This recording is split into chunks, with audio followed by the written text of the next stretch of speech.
Hari ini tanggal 10 Desember 2021 kami dapat sumbangan dari sahabat Binto sebanyak 100 packs acara malam Natal di gereja GKA Petra Blok M khusus kaum marginal, anak jalanan dan lansia. Semoga menjadi berkat guys.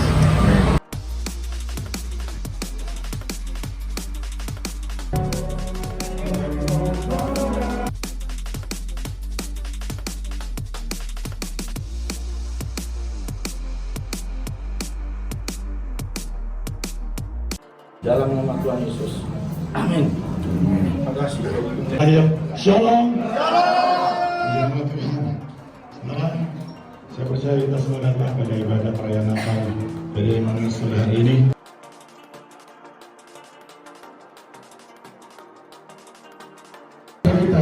Kita sebagai pengikut Yesus mengasihi orang tanpa syarat. Amin. Dan Yesus telah mengerjakan yang terbaik bagi hidup semua.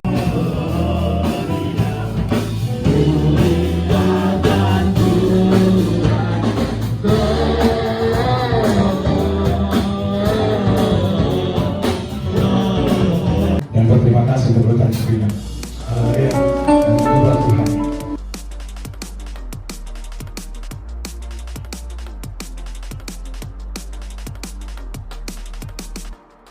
Merayakan Natal bersama, dan lagu yang akan saya bawakan judulnya adalah Waktu Tuhan. Pasti yang terbaik.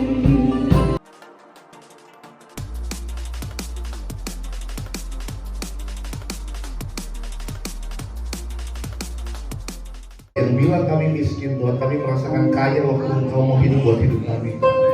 Engkau begitu sempurna buat kami, Tuhan. Kami sampai bingung, Tuhan, harus ngasih apa lagi selain hidup kami, Tuhan. Dan percaya sama-sama kita katakan amin. Karena Tuhan tahu kita sanggup ngejalanin. Jadi kalau hari ini Bapak sama Ibu ngejalanin masalah, percayalah karena Tuhan tahu kita bisa selesainya. Masalahnya kita nyerah apa enggak? Amin. Yang enak banyak, yang gak enak banyak, tapi jalannya cuma Yesus Kristus. Gak ada yang lain. Yesus begitu sayang sama hidup kita. Jadi stop kita bilang bahwa anak kita bodoh, suami kita jahat. Stop. Dia berharga di hadapan Tuhan. Kenyang atau nggak kenyang, Yesus mau selamatin kita. Karena goal hidup kita bukan masalah kaya atau miskin. Bahwa semua karena kasih karunia Tuhan. Masuk penjara, Pak, karena sayang. Memandang sayangnya Tuhan bukan dari apa, dari masalahnya. Tapi kan saya percaya bahwa yang saya ngomong itu benar. Jadi saya bilang nggak boleh nanti Tuhan ingin kamu. Enggak, Tuhan sayang sama saya. Masuk, Pak. Saya mau bilang kenapa saya masuk, karena Tuhan sayang saya. 6 bulan saya selama di dalam, saya transaksional sama Tuhan. Masuk, keluarin saya, gue jadi pelayan Tuhan. Hari pertama, hari kedua, dia keluar. Itu penyembahan, Pak, berbahasa luar biasa, Pak. Sampai dapat mimpi. Ya mimpinya hari ini sih. Bener, saya waktu itu saya dapetin mimpi, saya lagi ngelayanin Tuhan. Tapi 6 bulan saya transaksional sama Tuhan. Tuhan, gua akan nyembah lu, gua akan baca firman kamu. Ketika saya keluar, saya jadi hamba Tuhan. Nggak jadi, Pak. Nggak keluar, di dalam terus. Beritanya heboh se-Indonesia, Pak. Aduh, heboh banget. Ngomong malu, saya bangga sih sekarang, Pak. Saya sangat bangga karena Tuhan yang didik, Tuhan yang ajar saya. 6 bulan nggak keluar, diputus bersalah. Aduh, kacau. Udah gitu, saya pindah, perjalanan hidup saya penuh dengan mukjizat. Penuh dengan mukjizat dari dalam. Banyak orang yang dipulihkan, bukan saya yang memulihkan, tapi saya belajar untuk menjadi surat yang terbuka. Terus saya pindah ke Cipinang, Amazon Worshipper, ketemu mereka, kita melayani bareng, kita ngerti banget panggilan Tuhan. Karena saya percaya, pergilah jadikanlah segala bangsa muridku, tidak berhenti kecuali penjara. Kita benar-benar diselamatin dengan sebuah keadaan nggak bisa kemana-mana, kerjanya cuma baca Alkitab, Pak. Ngalahin retret 3 hari. Sehingga kita punya visi yang baru, bahwa begitu berharganya teman-teman yang ada di dalam. Itulah kenapa kita sampai hari ini sering ngumpul bareng untuk bagaimana apa yang harus kita bikin buat teman-teman kita yang mau keluar. Kita setiap hari diskusi, kita ngobrol apa yang harus kita bikin. Kita bikin A, kita bikin B, kita bikin C. Kenapa, Pak? Perlu kita buat sesuatu. Karena dari sanalah pemulihan bisa besar terjadi. Orang dalam rata-rata broken home, masalah sama keluarganya, masuk penjara, bukannya ditolong keluarganya, dihilangin namanya dari kartu keluarga, Pak. Enggak. Istrinya nggak tahu kemana, Pak. Suaminya nggak tahu kemana, hilang. Jadi penjara, mumpung dia kagak ada. Nah, tapi kita mau bentuk supaya ketika kita pulang ke rumah, atmosfernya berubah. Ada kasih Tuhan di rumah itu. Yang nggak punya kerja, kita coba kita cariin kerja. Kita bikin kesibukan. Ya benar-benar kita punya visi yang baru, misi yang baru untuk melayani di dalam. Kalau enggak, Pak, balik lagi jadi jahat, Pak. Makin jahat. Pemakai bisa jadi bandar kali, Pak. Gitu. Yang awalnya kita mikirnya yang baik-baik aja, polos-polos aja, ketemu orang hahaha hehehe senyum, ternyata jahatin kita. Kita jadi belajar bisa jadi jahat. Gitu, kasihan. Itulah kenapa kita bilang kita harus bikin sesuatu. Akhirnya nggak dapat kerjaan, perut harus diisi. Anak harus kasih makan. Kriminal lagi. Kenapa nggak gereja yang ambil ini? Momentumnya ada. Sehingga kita punya hati yang lebih rendah hati dari apapun juga. Kita nggak perlu belajar dari hamba Tuhan, kita belajar dari Yesus. Menjadi yang terkecil. Apa hebatnya, Pak? Kita nggak bisa apa-apa. Tapi karena kita menjadi terlihat hebat, karena ada Yesus di dalam hidup kita. Sehingga kita menjadi hebat. Kenapa kita bisa lewatin permasalahan kita? Karena ada Yesus yang kasih kekuatan. Kita selalu datang ke gereja karena apa, Pak? Mau masuk surga, Pak. Tapi Yesus tinggalin surganya. Karena surga nggak seru kalau nggak ada kita, Pak. Dia mau mati buat kita supaya kita ada di sana. Begitu berharganya kita. Jadi kita stop ketika ada orang bilang, si jelek datang, lu berharga. Itu tuh yang lakinya nggak tahu kenapa tuh. Yang lakinya entah kemana tuh nggak ngerti. Bu, ibu berharga. Pak, berharga, Pak. Amin. Sangat berharga. Jadi kemanapun kita jalan kita tegak, Pak. Jadi boleh mau jadi orang Kristen nggak mandang berapa gajinya, Pak.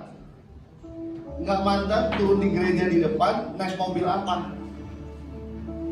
Jangan minder, Pak. Yesus yang begitu besar mengasihi semua orang. Tidak memandang mobilnya apa, nggak mandang naik apa, nggak mandang persembahannya berapa. Siapapun orangnya, bapak sama ibu berharga di hadapan Tuhan. Kalau orang Kristen bilang kita nomor 2 karena kerjaan kita biasa-biasa aja, saya mau bilang di hati Tuhan kita nomor 1. Tuhan gak pernah pandang siapa. Tuhan bilang, marilah hai kepadaku, hai semua yang letih dan berbeban berat, aku akan berikan kamu kelegaan. Lepaskan, Pak. Biar Yesus jadi raja di hati kita. Biar Yesus lahir, kemudian berproses di dalam hidup kita, menjadi besar dan merobek segala sesuatu yang keras, segala sesuatu yang menjadi batu. Yesus baik. Saya sampai bingung harus ngomong apa tentang kebaikan Tuhan. Dia begitu baik. Bahkan di tengah-tengah saya ngejalanin masalah kehidupan saya tetap bisa bilang Tuhan baik. Dia baik adanya. Dia tidak pernah pikirin latar belakang kita. Dia tidak pernah lihat bapak kita siapa. Tapi itu realnya Tuhan. Yesus nggak jauh, Pak. Dia dekat. Itulah kenapa saya mau melayani bareng Pak Gani. Karena saya yakin jadi visi Tuhan dalam kehidupan kami, bahwa setiap orang harus dengar yang namanya kabar baik. Bukan dilihat dari strata-strataan, Pak. Bukan dilihat dari AC gereja merek apa, sedingin apa. Tapi kemanapun kami pergi, kamu bilang Yesus sayang sama kami. Akan datang generasi yang mungkin dimulai dari kita, bahkan sedang terjadi di seluruh dunia, bahwa setiap orang akan memperkatakan tentang kasih. Amin. Kita berdiri. Ku di tangan, ku di hatimu, amin. Di pikiranmu.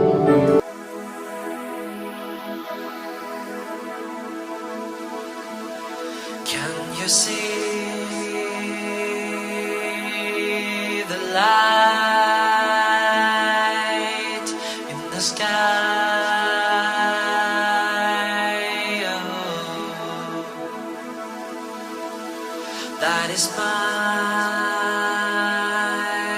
little gift for your life.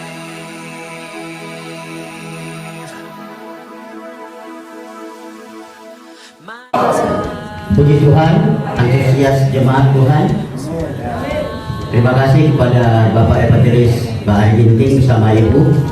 Terima kasih tim musik. Begitu juga yang membawa makanan, yang menyumbang makanan juga. Terima kasih. Jadi kami mengucapkan terima kasih. Tangan kita dan terimalah berkat Tuhan. Tangkap firman Tuhan ini. Tangkap berkat ini. Ini untuk kita. Tuhan yang perintahkan kita mengucapkannya. Terima dengan iman. Dan Allah beda. Anak Tuhan pulang dengan berkat Tuhan. Tangkap dengan iman. Aminkan dari hati saudara yang dalam.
Atas nama PDI Immanuel dan Panitia Natal, kami mengucapkan terima kasih buat sahabat Binto yang sudah ikut berpartisipasi dalam acara Natal PDI Immanuel bersama kaum marginal dan anak jalanan.